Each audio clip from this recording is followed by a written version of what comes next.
Ruby Rose has had enough of staying silent, and she's ready to tell her side of the story when it comes to her exit from Batwoman in May 2020. While the perception was that she quit the show, she now says she was forced out because of an unsafe work environment, which included her having to undergo surgery for 2 herniated discs that she has said were close to severing her spinal cord. She took to Instagram stories to blast the CW and the showrunners. Now, there's a lot here, and some of her writing I don't quite understand, but yeah, we're gonna get through it all, so here we go. Dear CW, and then she lists the Batwoman showrunners. Enough is enough. I'm going to tell the whole world what really happened on that set. I will come for you so what happened to me never happens to another person again, and so I can finally take back my life and the truth. Shame on you. And then she addresses Peter Roth, who is the chairman and the chief executive officer at Warner Brothers Television Studios. Peter Roth, you are first up. You are chapter 1. Not sure if you left after getting promoted to the highest position because you just couldn't stop making young women steam your pants around your crotch while you were still wearing said pants, or if you left after putting a private investigator on me who you fired as soon as the report didn't fit your narrative. Either way, when it comes to you, there's already an army waiting for you. So then she posted an x-ray or CT of her ribs that she broke on set as well. And then she writes, cut to 3 weeks later after this video, it's worse than abnormal. This was diagnosed years ago on set, but if I got an x-ray, we would make our day. I've documented this for years. On top of that, I have enough documentation to make a 1-hour documentary. Pray tell, what else would you like me to share? The broken neck or the broken ribs split in 2 and the tumor? So then Ruby posted the video that she originally posted in September 2019 where she underwent surgery for the 2 herniated discs. And she writes, to everyone who said I was too stiff on Batwoman, imagine going back to work 10 days after this. 10 days! Or the whole crew and cast will be fined. I'd let everyone down because Peter Roth said he would recast, and I just lost the studio millions by getting injured on his set. That is, be the one who cost so many people their jobs, instead of spending half a day to rewrite me out for a few weeks to heal. So then she posted the video that she posted when she had to announce that she had to bow out of Comic-Con. In reality, it was shortly after she'd undergone this surgery. So she writes, imagine taking a huge pay cut to play a passion project and being so excited about Comic-Con and then being told they would not adjust the schedule so I could attend, but then saying, we won't announce it, you have to. And me putting my foot down and saying, why must I be the face of this? Only to be told if I didn't do this video, they would be silent and people would turn up to find out on the day I wasn't there. I folded. I wanted to do what it took. But then being told, cover your scar, we don't want to see that scar on the video, and you wonder why I posted my surgery video. So in closing, please to my dear, dear fans who are asking if I will return to that awful show, I wouldn't return for any amount of money, nor if a gun were to my head. Nor did I quit. I do not quit. They ruined Kate Kane and they destroyed Batwoman, not me. I followed orders, and if I wanted to stay, I was going to have to sign my rights away. Any threats, any bullying tactics, or blackmail would not make me stand down.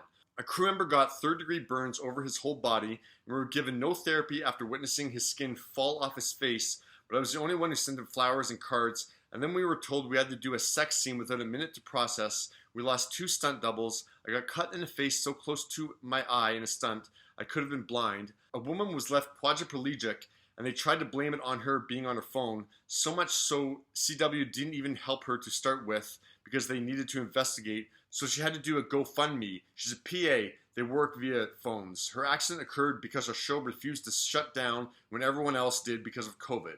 Caroline has no heart and wanted us to finish the season throughout the pandemic, and I told her it was a bad idea. I told her everyone was too distracted, constantly checking COVID updates, checking on Friends, and seeing Riverdale, The Flash, Supergirl shut down already. I felt something bad would happen, and Caroline maybe visited the set 4 times in a year, unheard of. But in those 4 to 5 visits, she decided she could tell me she knew my injury happened on set, so I should comply with the PI, yet later denied it entirely and said it happened during yoga. LOL, I don't do yoga. And now someone will never walk again. We shut down the next day, not because she almost killed someone, but the government pulled it. Also, I fought people on set, yes, not because I wanted to, but because I wanted safety. Ask anyone in hair and makeup what it did for them. After 2 were hospitalized, the only people who came out and spoke was Doug Ray, who, talk about unprofessional, called my agent after my exit to find a way to leave, to which she replied, break your neck, I guess, yet slammed me in the press. I never raised my voice on set, never have. Doug Ray heard a female stunt double. He yelled like a little beep at women and was the nightmare. He left when he wanted and arrived when he wanted. He abused women, and in turn, as the lead of a show, I sent an email out asking for no yelling policy. They declined. I was late one time because I was in a hospital. Whoever does these stupid leaks, I'm finding out who, because it's cameras who, after I left the hospital, said, yeah, well, maybe if people were not late, we would make our days. A kid, an egomaniac kid who worked one day a week, had the audacity, or the stunt department, who were furious, even though I never blamed them. But I went on fallen and spoken of my injury and didn't play the game. Aside from them, I was loved and loved my crew. Oh, and they wouldn't drive me to work and knew I couldn't legally drive after surgery, so they said, get a taxi. One last thing, because no doubt I won't get another chance, nor do I want to keep talking about it because it is so deeply hard to. It's time for me to take my life back and finally breathe again after all these years. Also, this has gratefully been handed over to the appropriate people now. I did not choose now to come out and speak because of any number of the reasons people will and have wanted to guess. It's much more complicated than that. Nor is it because work has dried up. I have declined more films this year than in my whole career. If you look just under the surface, you will see every film I've done, announced and unannounced, are with the same small, trusted group of people because I've been too terrified to work with anyone else ever again after that experience. Lionsgate, Sony, BuzzFeed, thank you, and the producers of The Doorman, thank you. Which I would exclusively work with the same company of individuals if, as the stunt team of BW keep telling people, was where I secretly got injured and faked it later. The injury was recorded on set of Batwoman and filed as a workplace injury the same day, months prior to The Doorman. And listen, maybe part of the timing was after being attached to WB's Meg the past 3 years, having developed Jax from scratch with John, a character in IP and franchise I love so much, having the fans constantly ask when we start shooting as we constantly posted pictures of Jax, only to be told I was cut a month ago. Hence why I was growing my hair out for Jax, then chopped it, with no explanation. People forget Meg was the #1 film in the world when I joined Batwoman. I was not in a career lull. I speak now because I understand my privilege, but I'm not ScarJo. I do not have Scarlet-type money, power, or influence, and sadly also I didn't have privilege, but I didn't have a team like her who cared enough to not be afraid. I also guess I don't have the superpower strength she must have had to do what she did, but I'm someone who has always tried to do the right thing and inspired me, so did the cast of Jagged Little Pill on Broadway, who chose to live their truths. Then someone finally got its moment. If I don't say something, then what am I really saying? This isn't just me. This could possibly end my acting career, but it already ended when I could no longer open a script up without a panic attack. I also had to look at all people responsible and who contributed to this, myself included, why I didn't stand up for myself, why I didn't sue, why I didn't get a lawyer, why I didn't fight. I was tired. I might look tough, play tough characters, but I'm very human, very sensitive, and do not like conflict.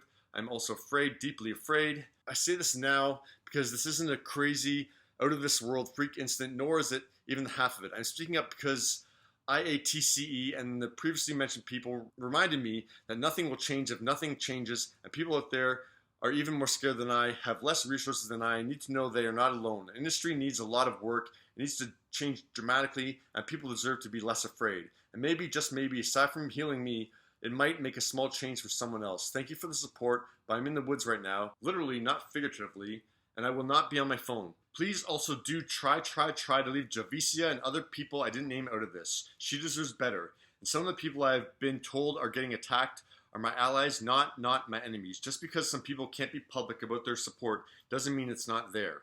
See, I told you, it was a lot. And I know my reading there got a little bit like, holy geez, this just keeps on going. That doesn't mean I don't have sympathy for Ruby Rose. I mean, this sounds like an absolutely awful situation that she went through.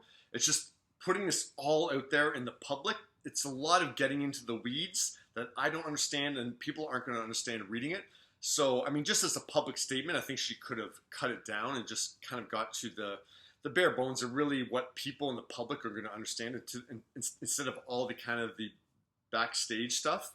But look, she wanted to put it all out there. Obviously, she's in a lot of pain about the situation. I do hope that she's getting help because it really seems like this is really, taking this toll on Ruby Rose. So this is her side of the story. Obviously, CW is going to have a response to this. It's kind of mind-blowing that a major show like this would let these things go on. Like the multiple injuries, like there's no denying that there was multiple injuries on the set of this show during season 1. So it's shocking that they let it happen. But yeah, this is a lot that Ruby Rose is putting out there. I'm glad. It feels very cathartic, right? Like the way she goes into such detail, she's just letting it all spew out of her. I don't know why she decided to put it in Instagram stories when it's such, that only stays there for 24 hours. You think she would have put it in a more like long form format. But yeah, she's put it out there. So yeah, what do you think of Ruby Rose putting all these allegations out there against Batwoman and the CW?